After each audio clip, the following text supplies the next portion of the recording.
Well, welcome back. This is probably my last call due to this darn virus going around. Everybody's canceling, so I'm gonna go on an RV call right now and look at a refrigerator. But I told them to be out of the RV, just so you can't be in the RV if I'm gonna be there. So it's not even rented out yet. They're renting it out, so it's gonna be, there's no one in there really. It's all been cleaned. So I'm gonna basically look at the outside refrigerator and maybe go inside, just hit a couple switches. So what I'm gonna do first, check the battery voltage. Then I'm gonna check, make sure there's 120 outside. Make sure there's AC and DC to the fridge. The refrigerator's working now. The problem was we thought it was a GFI in the bathroom because it's connected to the refrigerator, but it's not. So we took all this apart right here. It's got a nightlight in it too. And it wasn't the GFI because it wouldn't reset. And you could feel the breakers if they're warm or not, but this one kept tripping, and this was the converter charger. So I figured, what's going on? So I checked the breakers. The breaker was buzzing a little bit outside, but I don't know. I was like, what's going on here? So we went over here to the battery, and I crimped a new battery end on here. So what was happening is it was throwing a converter charger off, which was popping the GFI, which connected to the refrigerator. But you would think it's a GFI until you looked at the battery terminal, because everything was testing fine on the DC end. So that was it. A loose battery terminal with GFI, popped GFI, kept popping GFI, which was connected to the refrigerator. So simple fix, but tricky to find. Not too tricky though, we found it. Okay, just want to give you a quick update on what's going on with the homestead. And, well, it's not a homestead, it's a house. But it's our homestead. So we're back, and the calls are real slow. My calls went down to nothing. I just went on that quick call, took care of them, got it working. There wasn't really many people there. And we're back, and the addition, we're waiting on a concrete guy. You know, I'm seeing the construction slow down and everything. I'm thinking, well, maybe I should wait and get a better price, but I don't know. But right now, people are still busy catching up from construction, so I know that when I get this in the dry, this two-story addition to this house, it's going to be really nice because I'm going to get a better price. So you want to wait because everybody's going to be hurting for money. You watch. You don't want to get supply and demand. They had too much demand, and now they're going to have a lot of supply, so they're going to want to have jobs. And you gotta wait. It takes like 6 months later for them to feel it, because they got contracts and stuff. These builders are still building. They have contracts, so they got to fulfill the contract. They already got paid for usually. Some are canceling contracts though. Right here is going to be a big workshop. What I'm going to do is I'm probably going to buy a bobcat or a skid steer, like a cat, and I'm going to dig this foundation out and put it over there.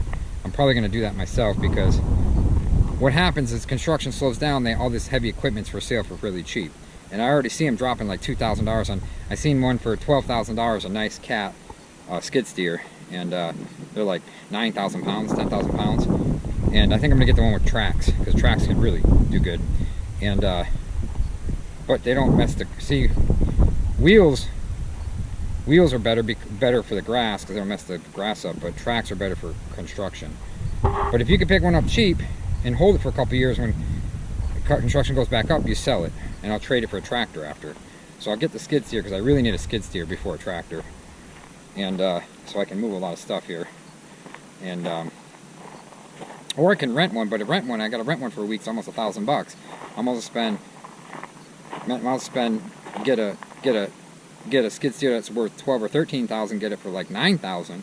Use it, trade it after, and get my money back or make money. So use it for free. So I'd rather use it for free. Then you can have it for anything. You gotta lift something up, it's always there, so we don't get any hernias. So what I'm gonna do is I'm gonna put some lighting in today in the house. See, just because everything's slow, it doesn't stop me. I'm gonna hang some lighting up for the dogs so we can have all this lit up at night. I got like 300-watt LEDs. This is a killer LED light I got from Drew. Look at how thin it is. It's got a big heat sink on the back. But white to blue is what I need, because they're kind of off colors here. I need one of those torch lighters. Anybody know a good torch lighter? Let me know. Listed in the description.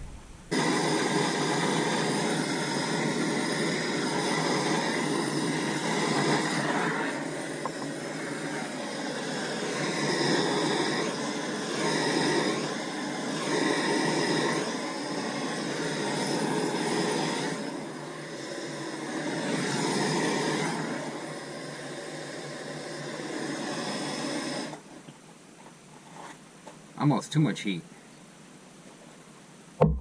But it worked. It worked.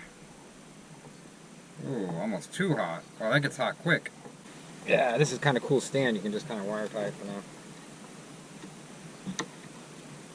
This gets hot though. You can only run it short periods of time. I think it's I don't know how many watt, a couple thousand. I just came in and just looked at the coronavirus, and I don't mean to talk about it, but holy cow, 30,000 people have it now in the U.S. It was like 21,000 last night, 22,000. That's like overnight, like 9,000 people.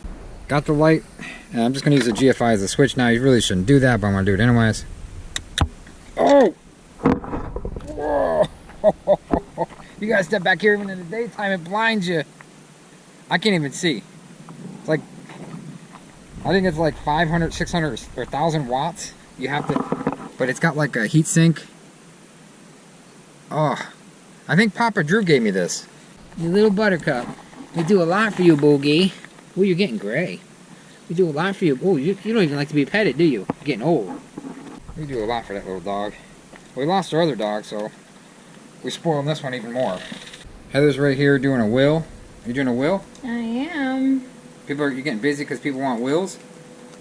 I am, actually. So she does wills and living wills and all that, and I guess people are freaking out because it's virus and they're all getting wills done. Which you should have a will anyways, a living will and a regular will. But she does that stuff. I don't get involved in that. That's her deal. But if you need a will done, contact Heather. Because she does wills, and she can do a will for you if you want one. So anyways, that's about it.